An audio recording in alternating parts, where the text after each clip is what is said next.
Hey, this is Chris Cordino, and today I'd like to talk about the making of 10 waterfall images. The first thing I'd like to point out is that all of these images were taken with one lens. That was the Canon 17 to 40 millimeter f4. The camera body I used for most of these was the Canon 40D. And also, just about every image was taken at ISO 100 with the exception of one, but we'll talk about each one individually, starting with this image here from the Great Smoky Mountains. This was at ISO 100, 17 millimeters. My f-stop was 14, and my shutter was 1/4 of a second. f14 gave me plenty of depth of field, and the shutter at 1/4 allowed me to show the silky motion of the water. Next, we have this image from the Canadian Rockies. This was at ISO 100, and I wanted to isolate the water a little bit here, so I zoomed in to 30 millimeters. My aperture was at f22, and my shutter speed was at 1/2 of a second. This waterfall was taken at a beautiful state park in Pennsylvania called Ricketts Glen. My ISO was at 100, and my lens was at 28 millimeters. My aperture was at f22, and I shot this at 1/7 of a second. The next image was also from Ricketts Glen. You'll notice I used the vertical orientation to capture the entire falls as well as the water as it approached me. This was at ISO 100, 30 millimeters, f22, and the same shutter speed of 1/7 of a second. Next, we have this scene from Yosemite National Park.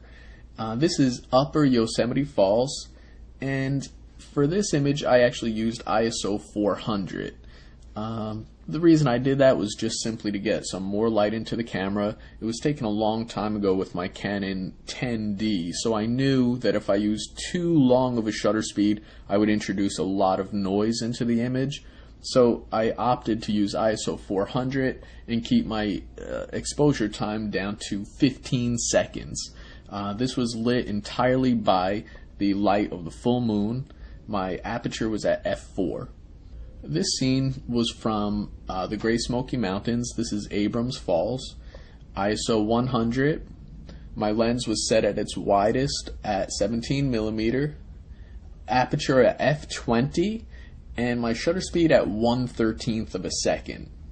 The situation here was actually quite ideal, where it was a cloudy day, so I didn't have to deal with the sun peeking through and causing some bright spots in the upper foliage there. So whenever it's overcast, if you have a waterfall near you, it's an ideal time to shoot them. This was taken at Yosemite National Park in Tuolumne Meadows along a trail called the Mono Pass. The ISO was at 100. I used a 2-stop neutral density filter to bring the sky down 2 stops. My lens was at 29 millimeters. My aperture was at f22, and the shutter was at 1/4 of a second. This is Hawk Falls in a little state park in Pennsylvania. It's called Hickory Run State Park.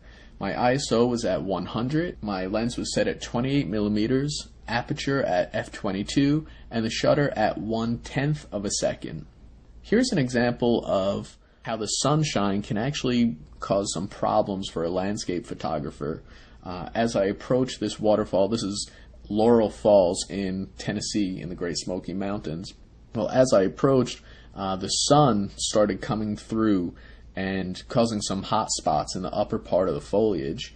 So what you can do to get around that, or to kind of balance your exposure, is use a graduated neutral density filter.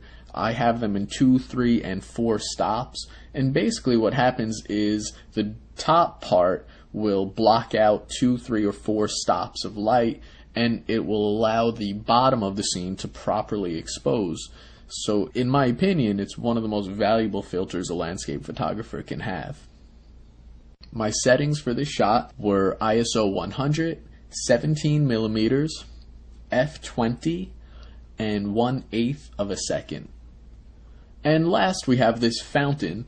which I came across on a brutally cold December morning in New York. This is Bryant Park. My lens was set at its widest, 17 millimeter. My aperture was at f20, and my shutter speed was at 1/8 of a second. So that's it for my waterfall presentation. I just wanted to point out that each one of these images were taken with a tripod. It's pretty much impossible to use this slow of shutter speeds without some sort of camera shake. So if you really want sharp enlargements, use a tripod, or rest it on a rock or a tree. Some people use sandbags. Just don't handhold, because you will see some camera shake even with the IS and the VR lenses. And that's pretty much it. So please leave me a comment, let me know what you thought, and thanks for watching. Take care.